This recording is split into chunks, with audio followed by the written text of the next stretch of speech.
fact, the whole hymn practically was an accidental. Absolutely. But we gotta learn some new stuff. I agree with you, Nancy. I don't mind it at all. I'm not complaining. Okay. I'm not complaining. I'm just simply acknowledging the fact that it was a challenge. If you've got a Bible and you like following along, we're going to look at the less recent testament in 1 Kings chapter 11. 1 Kings chapter 11.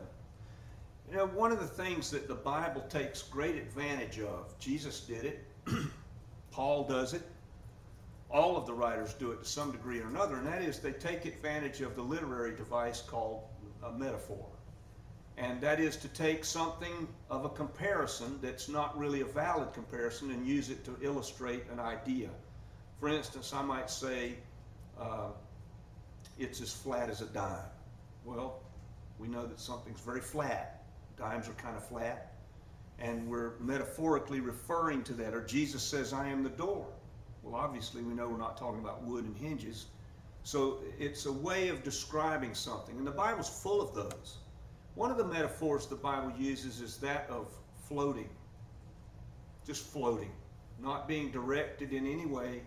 Wherever the currents might go, that's where we go.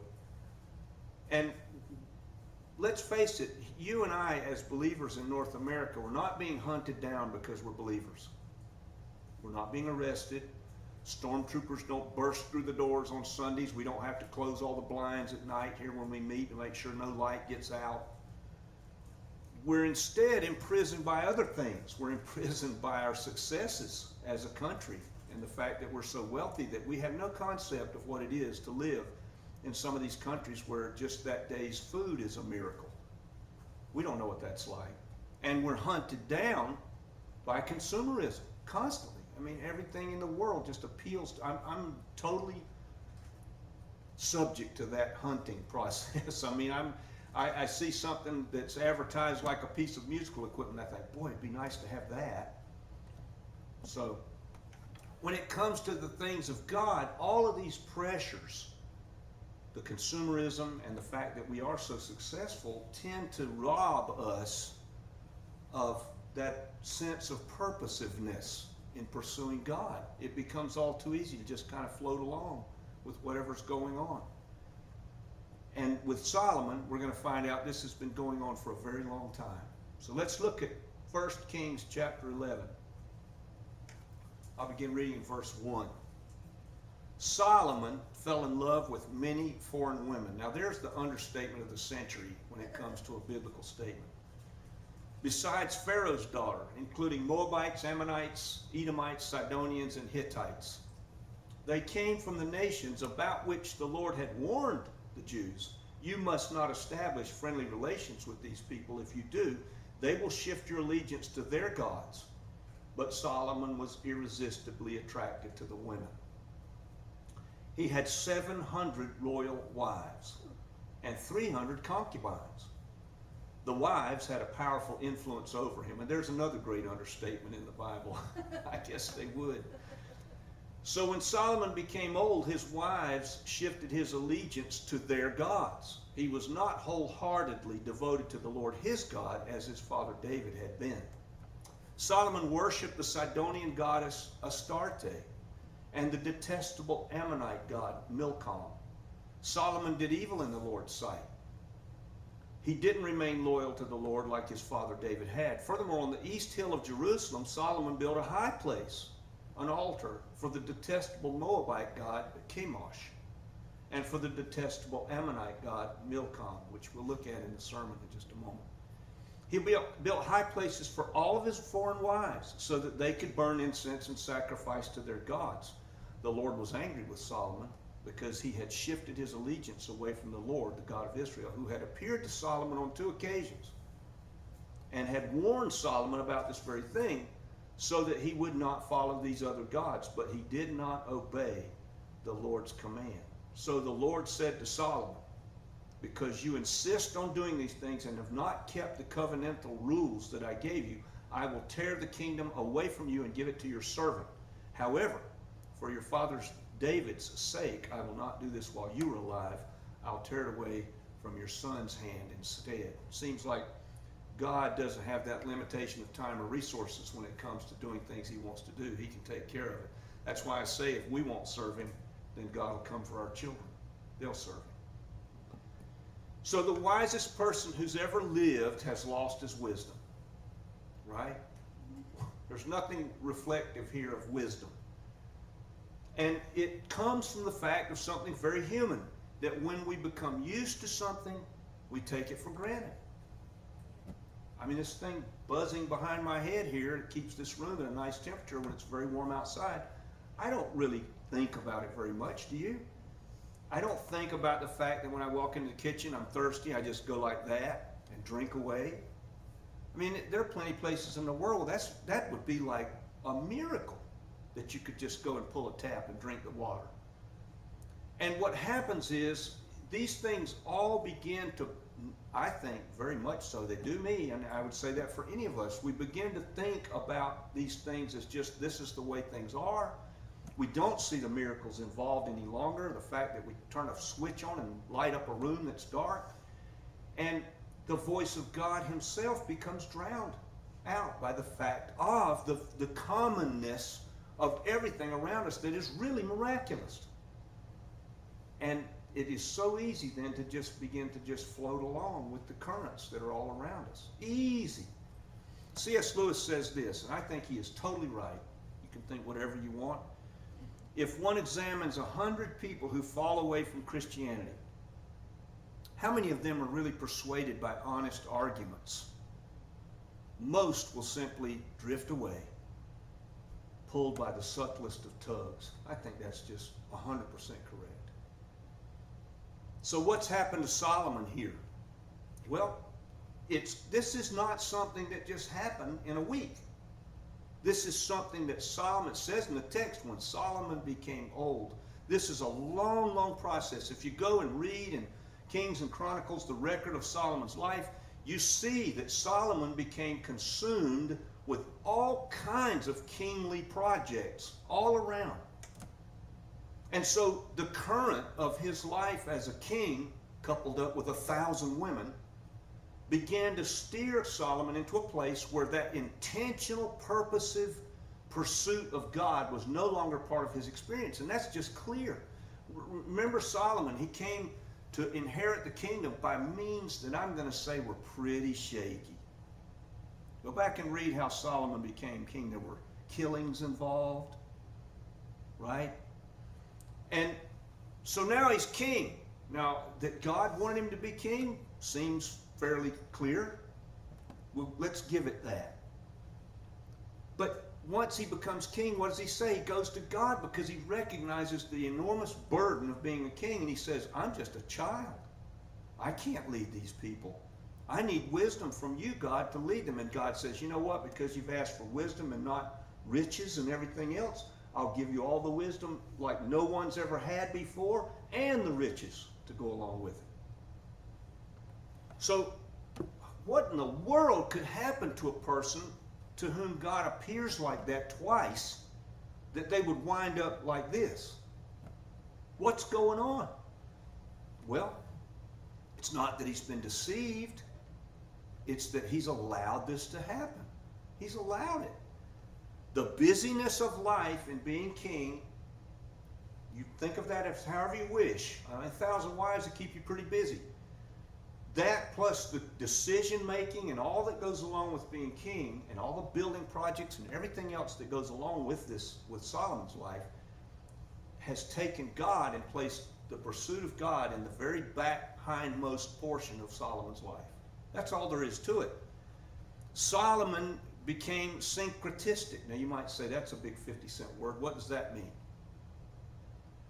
He's worshiping other gods along with God. In other words, they're all just a bunch of deities out there. Yahweh's just one of them now. And so I'm going to worship all these others too. Now you might say, well, Solomon's not going to the altar of Milcom and making a child sacrifice there. Big deal. He built the altars there so his wives could do that. I mean, so whether he's actually showing up for the services doesn't mean a thing. Any more than you put the gun in jail when the bullet comes out of it and kills somebody. Solomon's syncretism here, I remember this so well, and I'm sensitive to this because I've seen it. I remember it in another church. An elder in this other church came to church one Sunday and then stood up in the middle of the service when we normally had time when people, if they heard something from God that they thought was important for the church to hear, go back there, tell the elders, come forward. If they check it out, you can say it. Well, he just stood up and said, "Wake up." He shouted, "Wake up," which wasn't a bad thing. I mean, that surely woke everybody up right then and there. But then he went on to say, Jesus is coming back on October the so-and-so, this was 1994, and if you don't go to Philadelphia and get a mark on your forehead from this Korean evangelist who was holding services there, and there were several couples involved with this, it wasn't just him, then you're going to be lost. You're going to be left behind. What had he done? He had taken everything he knew from the Bible and Christian orthodoxy, and he had syncretized it. He had allowed another teaching to come in and blended the two together, and now he was proclaiming that other blending. Paul says something to us very significant. I'd like to read it for you. It's found in 2 Corinthians chapter 6 about syncretism. It's very important. And my friend who became syncretistic within this cultic group didn't read this very carefully. Paul says this: "Do not become partners with those who do not believe. For what partnership is there between righteousness and lawlessness? What fellowship does light have with darkness? What agreement does Christ have with Belial? What does a believer share in common with an unbeliever? What mutual agreement does the temple of God have with the temple of idols? We are the temple of God. Just as God said, I will live in them and walk among them. I'll be their God. They will be my people. Therefore, come out from among all the others and be separate, says the Lord. Touch no unclean thing, and I'll welcome you, and I'll be a father to you, and you will be my sons and my daughters, says the all-powerful Lord." Now, stop and think for just a minute.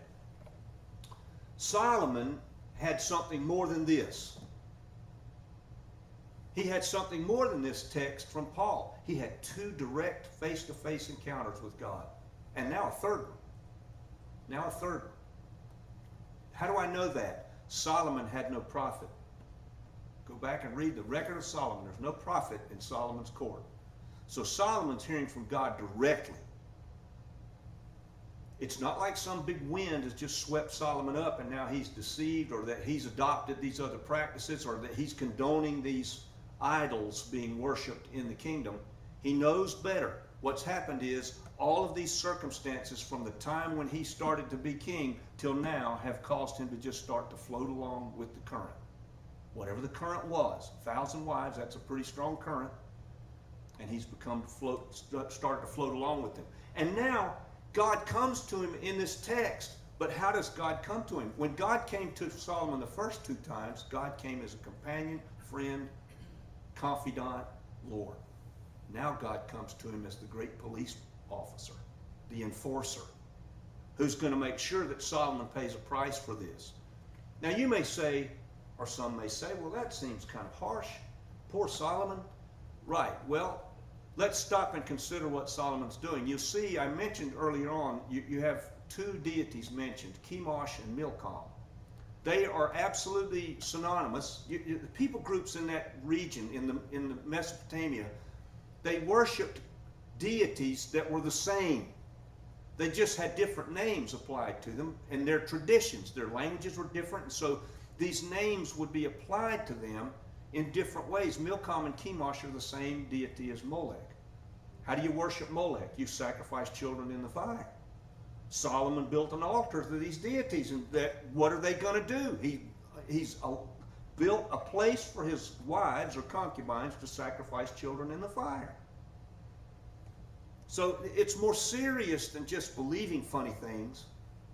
It's gotten way more serious to that. So for us, Solomon to me is an example, I think one of the best in the whole of the Bible, as to why the common simple disciplines of what it is to follow Jesus are so important to be practiced in a directed, intentional way. we're no longer in the garden, right? We can't just be in front of God, and that's worship. That reflects God back to himself. Sometimes that happens by accident, sure, but that's not the way things are now. Now, we have to be intentional. Hebrews chapter 2 speaks to this directly and says it's hazardous for any believer to just float along.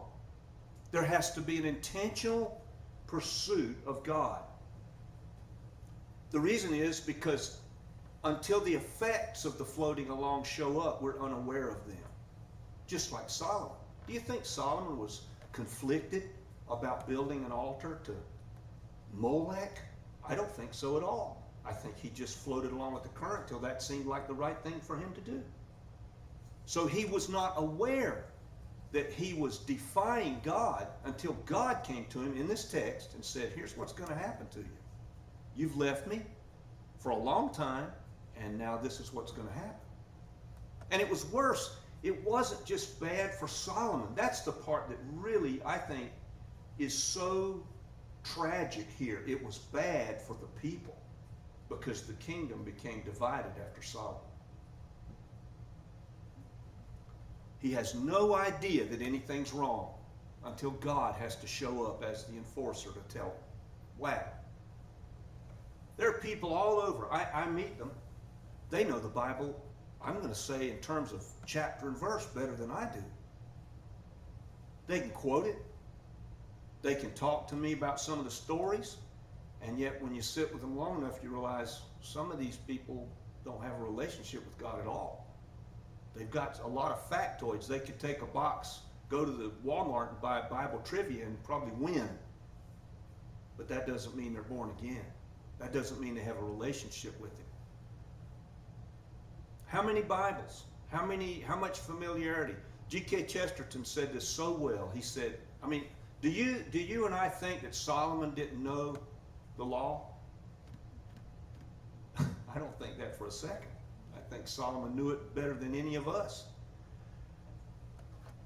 G.K. Chesterton said this, and I like this phrase. I wish I'd made it up. He said, there are so many angles at which one can fall. There's only one angle at which one can stand straight. And he's exactly right. The surest way to float along is to ignore the basic disciplines. If we're not praying, we're going to fail everywhere. That's all there is to it. So if we think that we can just believe things and not actively pursue God in conversation, let me know how that's working for you. Not you, but anybody, for any of us. We can't do that. We can't maintain a hunger for who God is without spending some time with him. How about Bible study? Well, it's one thing to become, and this is a problem, I'll say it as it is for me. It's one thing to become familiar with it in terms of facts about it. It's another thing to have the Word actually live in us such that it changes our lives. That's a very different thing. And here's one that I think is probably one of the most dangerous ones that seems to be commonly accepted in our culture, and that is the lack of fellowship with other believers.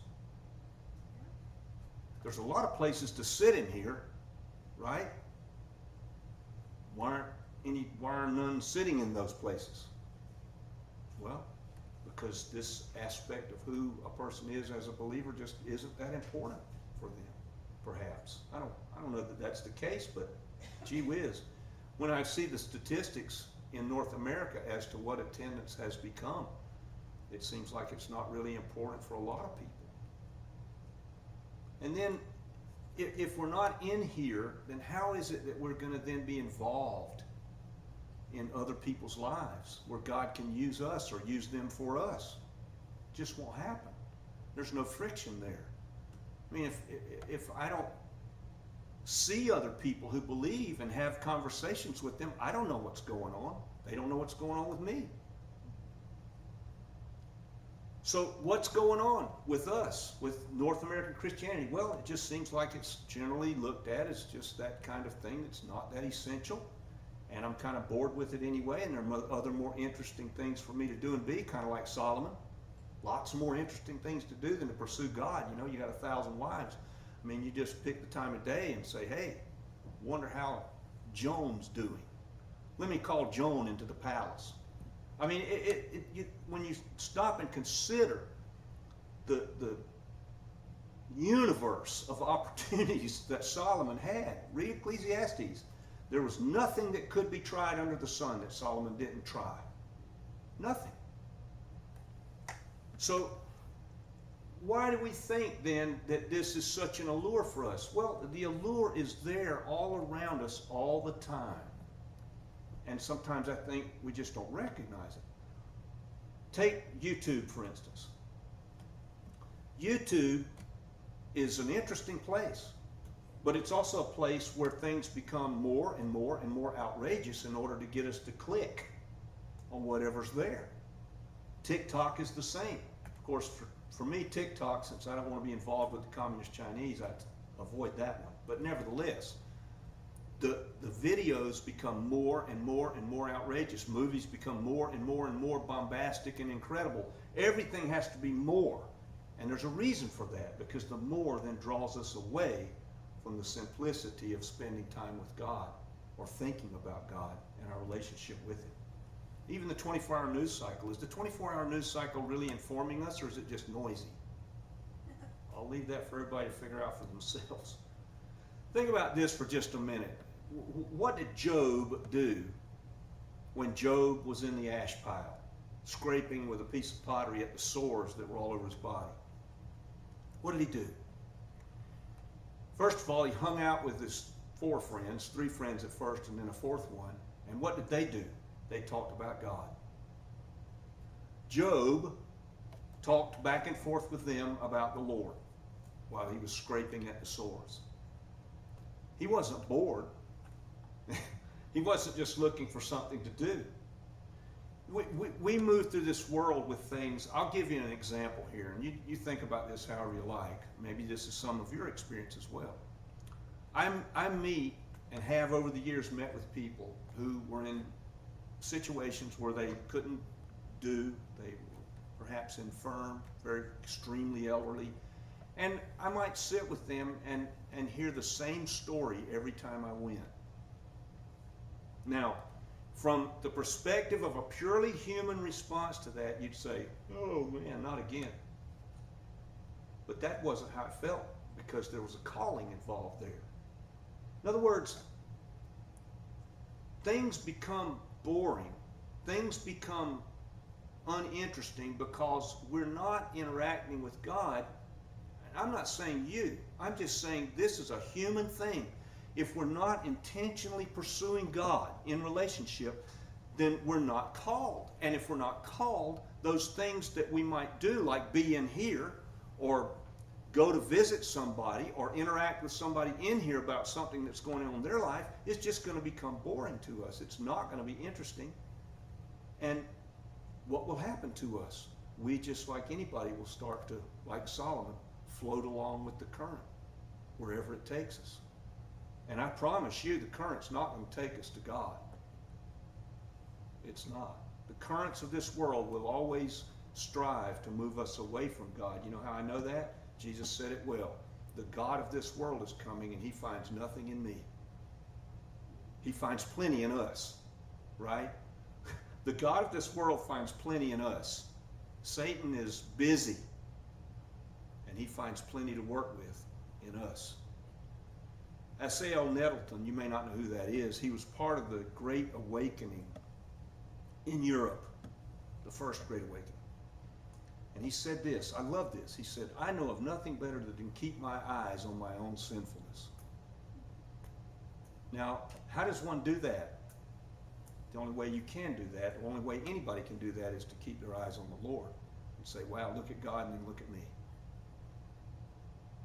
Pascal, the great theologian, philosopher, mathematician from the 18th century, said this, who became a Christian late in life and then died at 39 years old. He said this, happiness is neither inside us nor outside us, but in God, who is both in us and around us. Floating with the current that's all around us is, I think, a human default position. It's going to happen. If we don't pursue God, it's going to happen. You know why? The Bible uses a funny word in the letter to the Hebrews, which speaks directly to this idea of floating with the current. It's a word called apostasia, from which we get our word apostasy. But the word is a word picture. It's not just a word, it's a word picture. What's the picture? The picture is somebody climbing on an incline that's very, very slippery, and the grip on the incline is very tenuous. Easy for somebody to do what if they stop climbing? Slide back. That's where the word backslider comes from in our vocabulary as believers, from the word apostasia. The word picture is literally to slide back. And if we allow the current to carry us, I promise you it will not carry us toward God, but away. I don't know where everybody is today, but if I said anything about which you've got a question, you want to speak with me after the service, I'll stay as long as it takes.